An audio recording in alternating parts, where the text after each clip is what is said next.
বাঙালি বাবু রান্নাঘরের পক্ষ থেকে আপনাদের সবাইকে জানাচ্ছি শুভেচ্ছা ও স্বাগতম। আমরা আজ পাতাকপি দিয়ে পাতুড়া বানানো দেখব।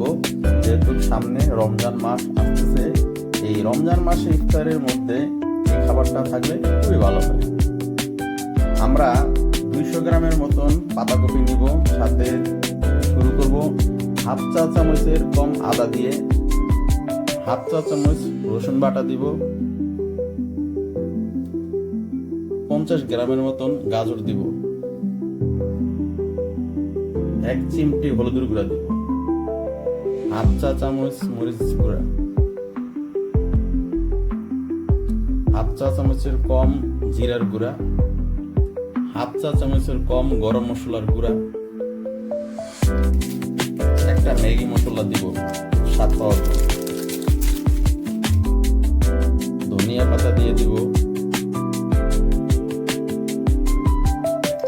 1.5 চা চামচ 2 চা চামচের মতন কাঁচামরিচ দিব, 50 গ্রামের মতন পেঁয়াজ দিব, কাটা পেঁয়াজ কুচি কুচি, একটা ডিম ফেটে দিয়ে দিব, স্বাদ মতন লবণ দিব, 2 চা চামচ চাউলের গুঁড়া দিব, 2 চা চামচ বেসন দিব। ভালো করে এখন মেখে নিব। ভালো করে মাখায় 10-15 মিনিট রেখে দিব।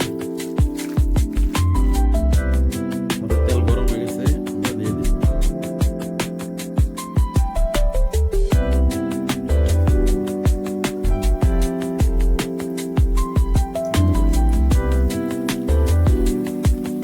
আমরা একটু উল্টিয়ে দিব।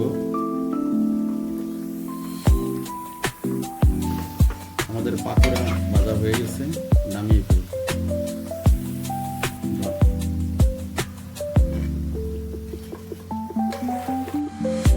বেশ হয়ে গেল আমাদের পাতাকপির পাকোড়া।